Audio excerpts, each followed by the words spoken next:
So it seemed appropriate to tell a couple of door jokes. A door-to-door salesman approached a house to make a sale. There were two kids playing in the front yard, and he asked them if their parents were home. "Yeah, they're both home," they said. The salesman proceeded up to the door and rang the doorbell, but no one came to the door. So he started knocking even harder, and ringing the bell even more. He knocked on the door several more times, harder each time. He turned to the kids and asked, "Why won't they come to the door if they're home?" One of the kids answered, "That ain't our home."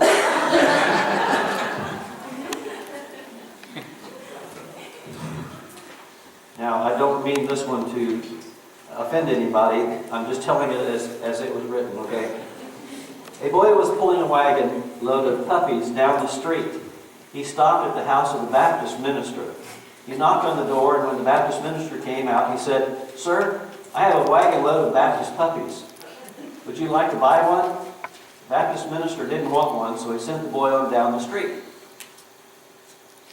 A few days later, the Baptist minister was walking up the street to town to get his mail from the post office.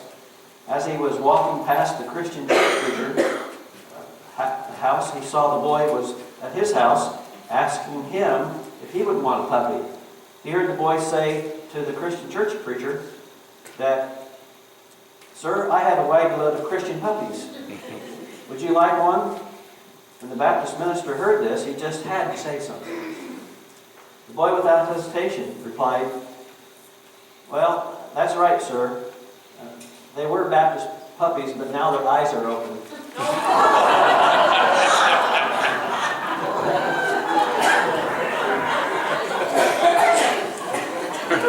So you can put any church. That's just the way I got it. So if you're a Baptist here today, no offense. I want to talk to you today about 4 doors that we find in the Bible. The first one is in John 10, verse 9. It says, "I am the door. If anyone enters through me, he will be saved and will go in and out and find pasture." Jesus was the one speaking there. He's the one that said, "I am the door." Jesus had healed a man born blind, and the Pharisees, next thing to do when he did that was to excommunicate the guy from the synagogue, kick him out. They were saying he was blind because of sin. Jesus, in responding to their kicking him out, used the illustration in John 10 of shepherding. And he used that to show the Pharisees how wrong they were in kicking him out. You see, there were 2 ways that a shepherd keep his sheep safe. In the cities and towns, there would be one large corral where the shepherds could always take their sheep, their flock. And there would be maybe several shepherds who'd have their sheep all in this corral. And whenever one of the shepherds had rested and decided to leave, he would call his flock, and he would leave, and they would follow him, and all the rest would stay there, because they didn't know his voice. So only the sheep that knew their own shepherd's voice would follow. So that's one of the ways they could keep their sheep safe in the fold in the cities. But out in the country, it's quite different. If you would be here if you were here on Sunday Night Live, and we had the Ray Vanclaw DVD that showed what actually a corral or sheepfold looked like, that was pretty cool, don't you think? So out in the country, they were a little bit different. They would maybe be piles of rocks with thorns on top growing out of the rock pile or whatever. And so nobody's going to want to crawl through all of that. There was no door, so the shepherd became the door. It was, like a fence all the way around except for the door part. Once the sheep were in there, the shepherd laid down, in the doorway, he became the door. If anyone was going to get in, they had to go to the shepherd. Those are the two ways the shepherd took care of the sheep.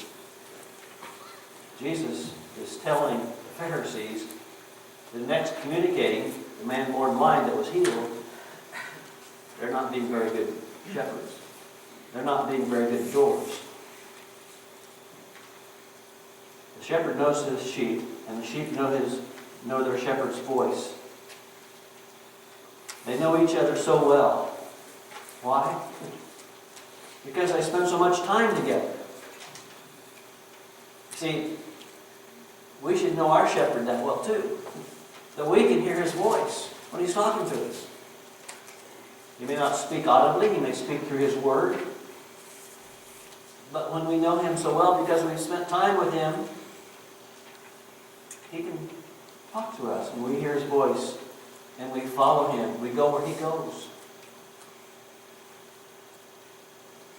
In fact, in Luke 13:24, it adds that the door is narrow and we must go through that door. That reminded me of a passage of Scripture that says Jesus is the only way to heaven. That's pretty narrow if Jesus is the only way. John 10:10 adds, but when we go through the door, we find abundant life. Life everlasting. As we build the church, we must build the church to attract God. Churches got it backwards. Churches build themselves to attract people. But that's not right. The church ought to build itself to attract God. You see, the church is not the building. The church is you and me. How are we building our life to attract God?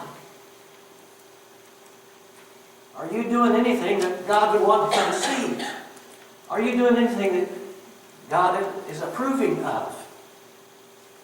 We have to build ourselves to attract God. We are the church. The people are the church. And he is the only way. Well, there's a second door. That's the door of opportunity.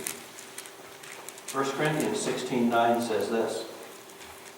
There is a wide door of opportunity open for me to do a great work here. When Paul said this, he was in the city of Ephesus. He had only planned to spend a short time there till Pentecost. And then he was going to go somewhere else. But because he had spent time with God, he listened to what God was saying, and God said, hey, stay here. So Paul did. In fact, he stayed over 3 years at Ephesus, helping build that church into a strong church. Ephesus needed a strong church. Ephesus was the second largest city in the Roman Empire. It was the place where the Temple of Diana, one of the 7 wonders of the ancient world, was. It was not only an ancient city, but it was culturally kind of wicked as well.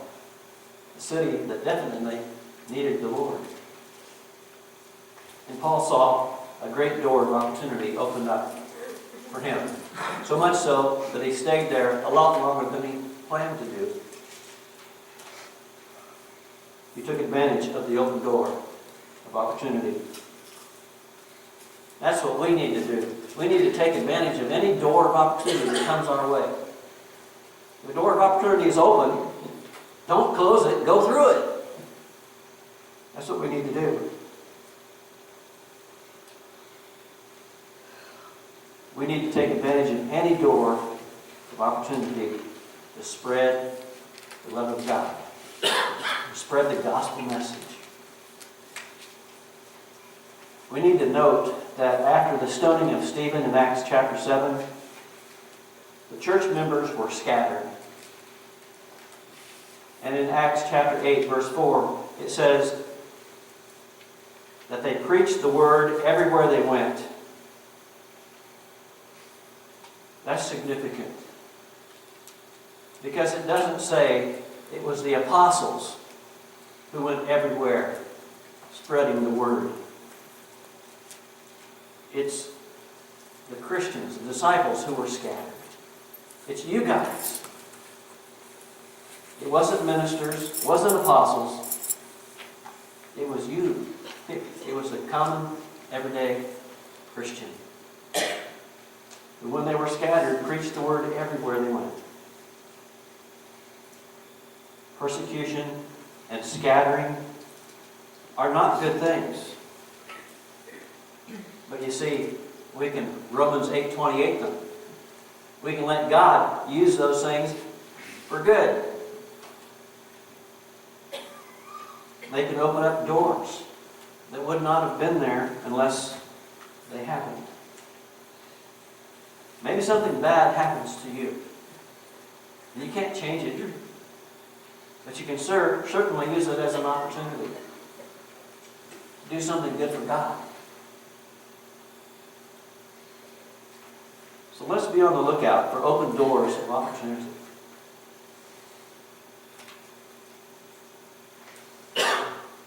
Well, there's a third door. That's in Matthew 25, verse 10.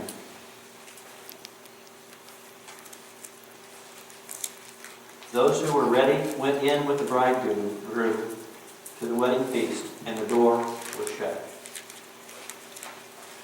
The door of heaven. 3 friends died in a car crash, and they're standing before the door of heaven. They're waiting to get in. They're each asked the same question.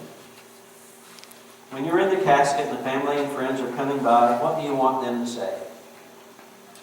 Well, the first guy says, I would like to hear them say that I was a great doctor, and I was also a great family man. The second guy says, well, I'd like to hear them say I was a great and wonderful husband and father, and I was their favorite teacher who made a difference in their lives. The third guy took a minute and he said, I'd like to hear them say, look, he's moving.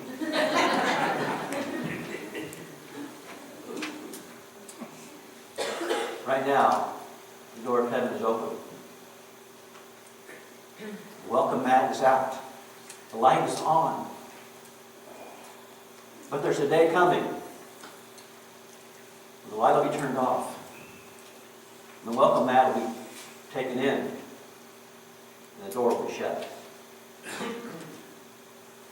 We need to take advantage of the chance we have now. And we need to help other people take advantage of the chance that they have now. Before those things are no more. And there are no more chances. We had better decide to go in while the door is open. Because once it's shut, God's judgment begins. And nothing can be changed. The fourth door is the door of the heart. The door of the heart. Revelation 3:20 says this, Behold, I stand at the door and knock. Anyone hears my voice and opens the door, I will come in to them and will dine with them, and they with me. A new minister was calling on church members to introduce himself, his new ministry. One Saturday he was doing pretty well, making quite a few calls, but he came to a lady's house and he knocked and rang the doorbell. He could tell that somebody was home. But finally, after no success, he stuck his business card in the door with Revelation 3:20 written on the back. The next day was Sunday, and he found in the offering plate his business card that he'd left in that door. Underneath Revelation 3:20, someone had written Genesis 3:10. Well, you know what Revelation 3:20 says. It's still up there actually on the screen. Revelation 3:10, the lady had written on the business card that he had stopped at her house, and it said this: I heard your voice, and I was afraid because I was naked.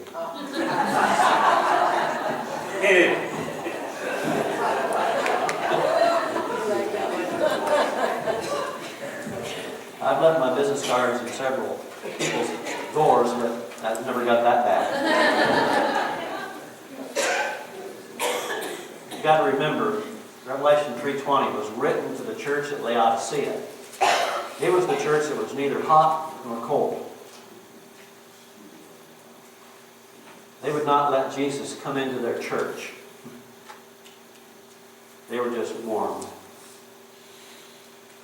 There's a picture by Holman Hunt, St. Paul's Cathedral in London. It has these words on the plaque. You probably have seen the picture. The door is fast barred, and its bars and nails are rusty. It is knitted and bound to its stanchions by creeping tendrils of ivy, showing that the door has never been opened. The door in that painting has no latch or knob on the outside. The only way it can be opened is from someone inside opening it. You see, we have to open the door to let Jesus come in.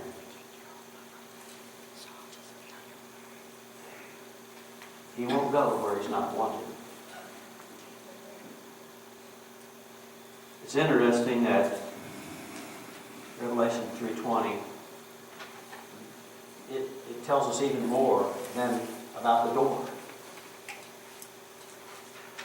If you remember what it says, Jesus speaking again, and he says, if anyone hears my voice and opens the door, I will come in. See, Jesus is just not knocking. He's just not standing outside and knocking. Jesus is actually, I picture it, begging for you, for me, to open the door. He wants to come in so badly. He's begging to come in. He's knocking to come in.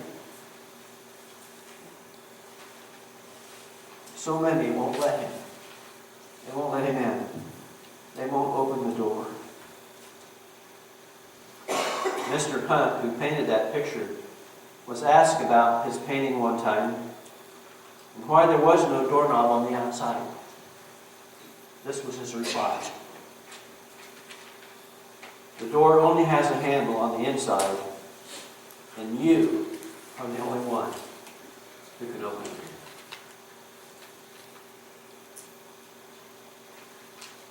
I heard a story about a poor woman who was so far behind in her rent that she was so afraid that the authorities were going to come by and seize all of her possessions and sell them so that she could pay off her rent.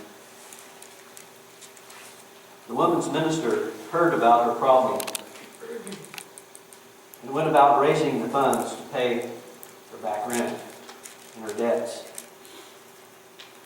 When he was successful in getting all the amount which he needed, he went to her house several times with the money, but each time she had the doors and the windows locked so tight, and she would not answer the minister's knocking at the door. She was so afraid that behind the knock was the authorities coming to take her possessions. So she refused to answer the door. She ignored the knocking, the one person who could have helped her out. How sad. How sad. There's so many people in this community, in our world, that we could have the opportunity to knock on their door, but they won't let us in. We have the opportunity to speak to so many people, but they just won't listen. Don't let the door Keep knocking. Keep telling people of the love of Christ so that they have the opportunity to open the door for Jesus and let Him in. We're going to sing an invitation hymn this morning. And it's an opportunity. The door's open. As we sing the invitation, the door is open. The door's open for you to come to Jesus. To accept Him as Lord and Savior of your life. The door's open for you to become a part of the body of believers here that meet in this building. The door of opportunity is open for you to go through, to find that person that needs Jesus and tell them about Him. You need to make a decision today. Don't put it off another day. Don't put it off another day. Would you come? I pray you will.